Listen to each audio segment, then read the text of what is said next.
Well, I'm back and I want to talk about another advanced topic and something that is pretty new with Facebook. And Facebook is in the middle of changing their public groups. So for Facebook groups, I talked about you have a choice to make whether you want to make them public or private. And there's a lot changing here.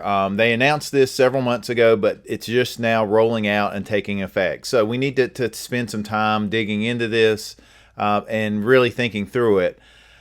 Basically, what's happening up until this time, you had to join a Facebook group to be a part of it. Now, with for public groups, you can participate in a group without being a member. In essence, your public Facebook groups are becoming similar to a Facebook page. You have to be approved to participate in a group, but you don't have to be approved to be a member of a group. So let me explain a little bit and kind of walk you through the changes that are coming to public groups, and then talk about where you should use a public group versus a private group. And hopefully we'll be able to gain a better understanding on this. I've got a page up. This is the announcement from Facebook, the public groups experience with new administrative tools. I want to be upfront. I do have some concerns about the direction of public groups now. I see it as a potential causing more work for moderators in churches.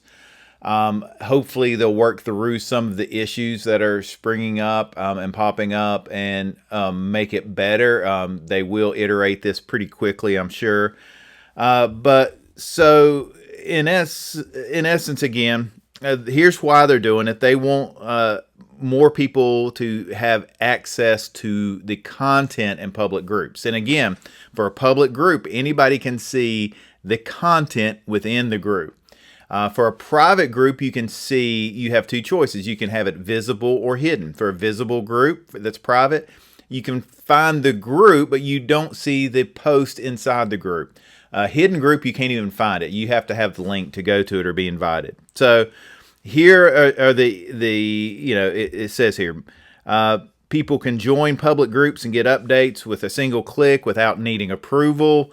And it really is almost removing the barrier of membership from a public group. It's you do have to get permission to participate in a group now, to actually post comments or to create a post. So it says here you can have a variety of conversations by including visitors. You can let visitors participate in the public groups who haven't joined the groups. They're giving you more tools to moderate the group. The new admin assist feature looks very neat, and it's going to be available for both private and public groups. But they have recognized and realized that if more people are participating and you aren't screening them ahead of time, then you're going to have a greater need to moderate comment and post as they occur. And so they've given you some tools to do that. You'll see here that in the coming months that you'll be switching over to the new public groups. Once you switch to the new format, you can't go back. Another very, very important topic to know, that once you've created a private group, you can never switch it back to public. You can always switch a public group to private, but you can't go the other way around. So if you create a private group, you cannot make it public. You actually have to start over. So this is why it's pretty important that you choose the right type of group in the beginning. A couple of other things to know. They are removing messenger rooms from public groups, and for the basic reason they don't know how to make it work and how to keep it safe. And so it says here they're trying to figure that out, but they don't know at this point when that will be. They've given you now participant approval. What that means is if someone wants to comment, if someone wants to make a post, they have to get permission to do that. And once they do, then it's in essence the same as membership approvals before have now moved to have now moved to participant approval. So you're going from approving people on the front end to approving people as they start interacting. And so that is a difference. You same amount of work, it's just in a different spot. Instead of approving people up front, now you're approving them as they participate, and you can set all sorts of parameters around that. It says, once you approve, these people's posts will then go to your pending post. If you have that turned on, their comments will be allowed on future posts going forward. It says if you already have the membership approval and have done that, then they will be pre-approved, so you don't have to approve them again. And then, of course, the new admin assist. Here are a few of the ways that you can use the admin assist, and I'll just explain those and talk about this. You can limit who participates in the group by automatically declining incoming posts from people who haven't been part of the group for a certain period of time. Or if people don't have a profile picture. What they're trying to do is to make sure that these aren't fake accounts that have just joined up and are right on Facebook just to be trolls in a Facebook group. You can restrict posts based on the quality of the content. So in other words, any post that has a link in it, you can automatically decline. Or if it has a certain keyword. For instance, if there is a hot topic issue in your community or even in our country that you just don't want the post to automatically go on your Facebook group, then you can put those keywords in and it will actually flag those and won't push those until you moderate them. You can remove posts and turn off commenting on posts. So again, very similar to before. And so this admin assist just gives you more tools for moderation. And you look at this and there's some good things here because they're trying to create more conversations, which is good. But for a church, my concerns with this is if your group is public, anybody can comment, anybody can join, and even, you do have to, I would definitely turn on this participation approval.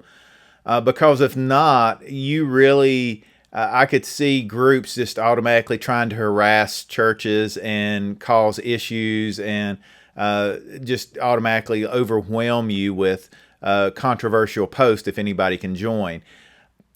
Before, where you had to approve people in advance before, you could see why that kind of keeps the conversation a little bit safer.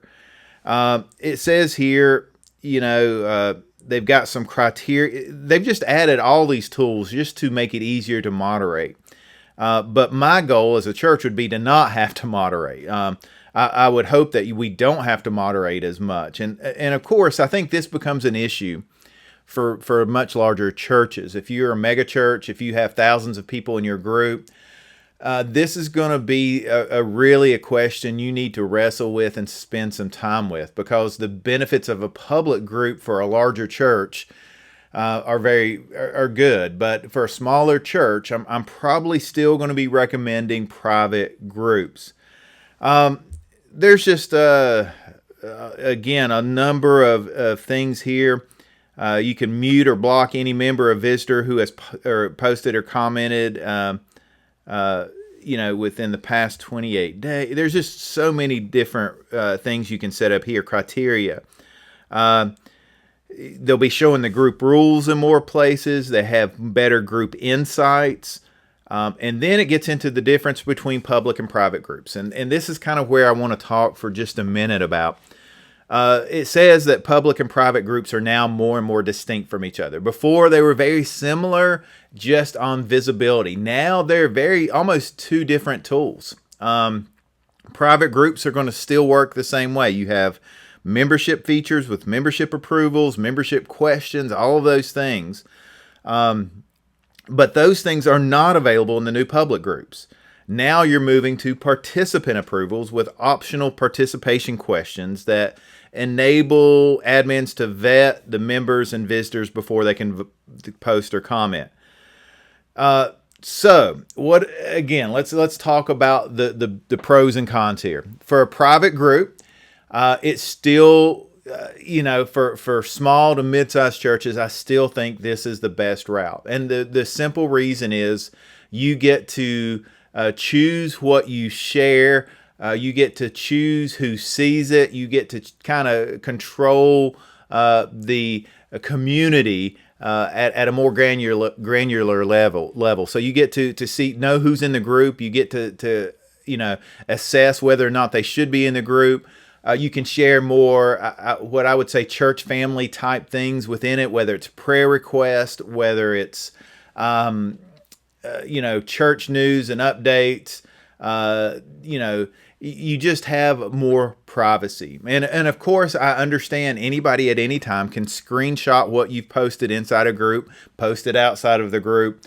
That's always a possibility. It's not that we're trying to hide content. It's just we're trying to use the group as a true place, a safe community.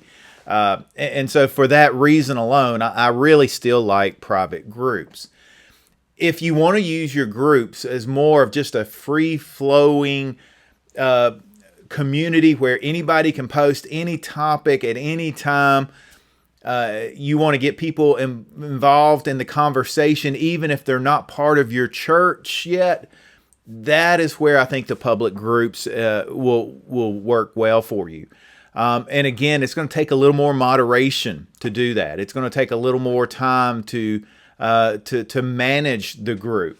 I've been part of a few groups already that have switched to the new format. I've not had any problems gaining approval to participate in them. But, and I even watched the Facebook last week hosted a kind of a live stream, video premiere talking through how it works and giving examples. And again, I'm just a little cautious on this public groups. I see the potential for a little bit more to create more dissension, more division, more arguing, because people who don't necessarily agree with the vision and the mission of your church are going to be commenting in community. It almost, to me, makes public Facebook groups very similar to a Facebook page as far as the visibility now, just with the ability for anybody to post on it at any time. And so, again, I'm just a little hesitant to turn that on. If you have, again, full-time social media staff, digital marketing staff, if you really have a vision to engage your community in discussions and you're not afraid of where that discussion may go, then public groups may be perfect for you. Most of the churches I work with are not to that point, are not really that cutting edge, so to speak. And so, again, just understand that once you choose a private group, you can never make it public. But if you do have a public group now, they're allowing you to switch it to private. And so I would say if your group is public right now, it may be before these new effects take place, you may want to consider, read up on this as much as possible. You may want to consider switching it back to a private group with membership rules and membership questions. So with all that being said, this is pretty important that we grasp how these new features work, because it will have a pretty big effect on you going forward. So anyway, again, kind of complicated, but really important stuff here. And so I encourage you to keep digging, keep learning. We're going to keep learning more about Facebook. In the next lesson, we'll be talking about group insights and how you can use those to make better informed decisions about what to post and when to post and how people are participating in it. So thanks again.